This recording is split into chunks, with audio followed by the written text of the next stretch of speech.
Flipkart থেকে grocery order করেছিলাম, আর আজ সেগুলো এলো আর এখন ওপেন করে দেখছিলাম কি কি এসেছে। মোট দুটো বস্তাতে এসেছে। প্রথমেই এই ছোটো বস্তাটা ওপেনিং করে নিচ্ছিলাম। এর মধ্যে প্রথমেই ছিল একটা বিস্কিট, এটা ছিল নোনতা ফ্লেভারের একটা বিস্কিট, আর তারপর ছিল মেথি পাতা। মেথি পাতাটা খুবই দরকার হয়, তার জন্য অনলাইনে একটু কমে হয় বলে অনলাইনেই অর্ডার করে দিয়েছিলাম। আর তারপর ছিল একটা সুজি প্যাকেট, আর এখানে বেসন ছিল, বেসন 2 প্যাকেট নিয়েছিলাম। অনলাইনের এই ফ্লিপকার্টের যে ক্লাসিক কোম্পানির বেসনটা, এটা আমার খুবই প্রিয়, তো তাই অনলাইন থেকে অর্ডার করে দিয়েছিলাম। তারপরে বড় বস্তাটা ওপেনিং করছি, আর বড় বস্তাতে প্রথমেই ছিল এই মোরলাইটের বিস্কুটটা। এটা ছিল একটা ফ্যামিলি প্যাক, বেশ অনেকটা বড় বিস্কুটটা ছিল।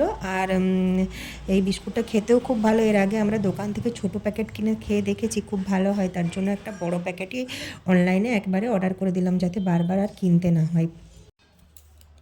এরপর ছিল একটা তেল, এটা হলো রাইস ব্র্যান অয়েল, ফরচুন কোম্পানির নিয়েছিলাম। তো বেশিরভাগ ক্ষেত্রে রাইস ব্র্যান অয়েলটা দিয়ে রান্না করা হয়, তাই এই তেলটাই আমাদের বেশি পরিমাণে লাগে। আর বললাম না, বেসন 2 প্যাকেট ছিল। আগের প্যাকেটটা ওই ছোটো বস্তার মধ্যে ছিল, আর একটা প্যাকেট এই বস্তাতে ছিল। আর ছিল একটা 5 কেজির আটা। এই ক্লাসিক কোম্পানির আটাটা আমার খুব ভালো লাগে, এটা কোনো রকম ময়দা নেই, পুরোটাই আটা। তো এই ছিল আজকের